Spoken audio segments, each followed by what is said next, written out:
Prior to the arrival of the Arab and European invaders, the political systems in Africa were largely modeled around what is referred to as a chieftaincy political system, and political entities were mostly organized in the form of clans and empires.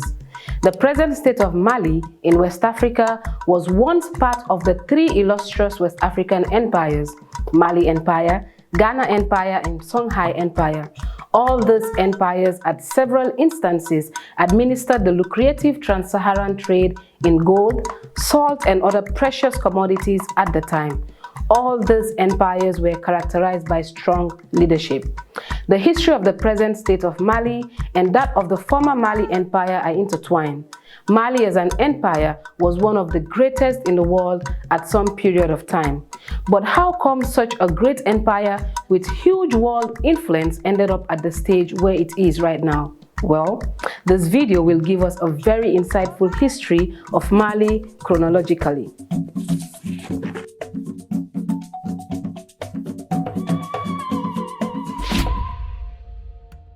An empire that was created by Manding prince called Soundiata Keita and became known all over the world through the leadership of Mansa Musa Keita. Mali later fell under the control of the French, but eventually liberated by a Pan-Africanist called Modibo Keita during the struggle for independence. Like many anti-colonial rule, Keita was overthrown by General Traoré through help from the outside. Since then, Mali has experienced a series of coups, and most recently is the overthrow of President Ibrahim Keita. How it all started. Mali Empire arose in the 13th century from the upper Niger River and expanded rapidly to include present-day Gambia, Senegal, Guinea-Conakry, and Bissau, southern Mauritania, Burkina Faso, and Ivory Coast. The empire was founded in 1235 AD by a Manding prince Soundiata Keita, also known as the Lion King. As the king of Manding, Soundiata did a great work in unifying all the small kingdoms into one big empire and defended the empire from many foreign aggressions, especially those coming from North Africa. However, it was during the reign of Mansa Musa Keita that Mali was known all over the world when news of its abundant riches reached far and beyond. Mansa Musa, a nephew of Soundiata Keita, ruled Mali from 1312 to 1337. He became king after King Abakari Keita abdicated from his throne in order to explore the world with more than 2,000 ships. He never returned back. In fact, many believe that the King Abakari Keita and his crew landed in Americas years before Columbus. Like most Malinke rulers, Mansa Musa was a Muslim, and during his reign, Musa made one of the most famous journeys in history by traveling with more than 60,000 entourage to Mecca. The Mali Empire was at the time known to be a center of both trade and education. It is in this empire that the first ever known human rights charters, the Mende Charter, also known as the Kurukan Fuga, was written.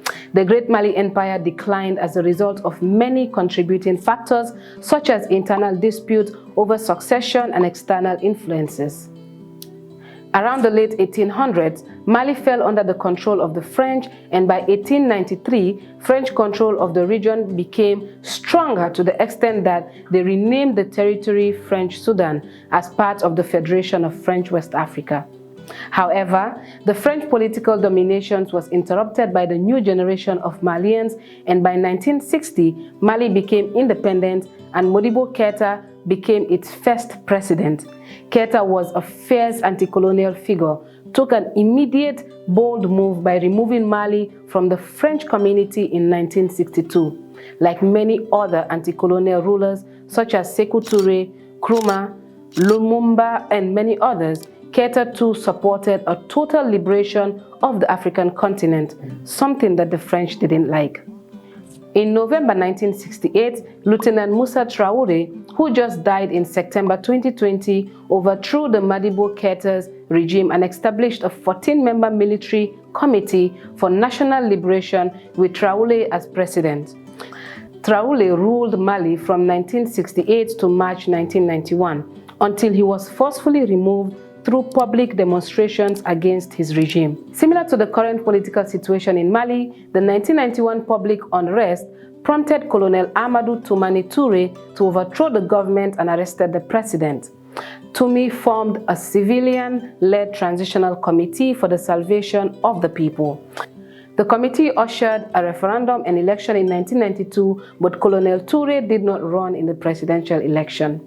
Toumani Touré did the noble thing by handing over power to Alpha Omar Konaré, who won the 1992 presidential election. Konaré appointed Touré to the rank of general, but 10 years later, after leaving the army, Touré contested for presidency and won in 2002. He got re-elected again in 2007, but his supposed to be final term in office was interrupted by a military coup that forced him into exile. It was then when now disposed President Ibrahim Boubacar Keïta was elected in 2013 presidential election and was re-elected in 2017 until he was disposed. Let's talk about Mali-France relationship. This is despite the fact that it is endowed with bauxite, copper, diamonds, gold, gypsum, iron ore, kaolin, limestone, lithium, magnesium, phosphates, salt, silver, uranium and zinc, and ample hydropower. France, by its side, Mali remains heavily dependent on foreign aid. Mali is still faced with Islamic military insurgents, and France, who has made it their God-given responsibility to fight terrorism in the region, has established several military bases in Mali.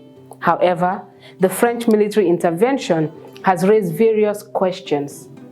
In Mali, French investments in the mining sector are huge, not to mention the French companies that worked in various fields either inside Mali and neighboring states. Mali is one of the biggest gold producers in Africa after South Africa, and is highly criticized for ripping off Mali's resources with the aid of corrupt politicians to the detriment of its impoverished population. In 2010, an Italian company discovered petroleum, uranium and phosphate in northern Mali, where France claimed to be fighting an Islamic insurgency. This latest discovery, according to the analyst, is behind French attempts to find a place for herself on the African coast. On January 14, 2013, the French Foreign Minister, Laurent Fabius, said the main interests of France are at stake. Thus, France had to take quick action to intervene in Mali. France has also been using Mali as a base to protect its energy supply interests in the northern part of the country and in Niger. International energy estimations indicate that the North Mali Desert and east of Niger occupy the third rank as of processing the uranium reserves worldwide, and France has been without compunction shocking it off. 75% of France's needs for electricity comes from nuclear energy. Independent Africa has a long-standing history of coups. Sometimes, these unprecedented actions are influenced by external forces, especially by former colonial authorities, as a means of influencing the domestic politics in the continent, and France in Mali has been accused of continuously destabilizing embattled nations for its economic interest. Not only is France indicted in the assassination of multiple African leaders, but it is also equally notorious for pretending to condemn coups only to work with rebels who depose democratically elected leaders. This has recently anonymously fueled anti-France sentiments across the continent, with many asking, why can France not leave Africa?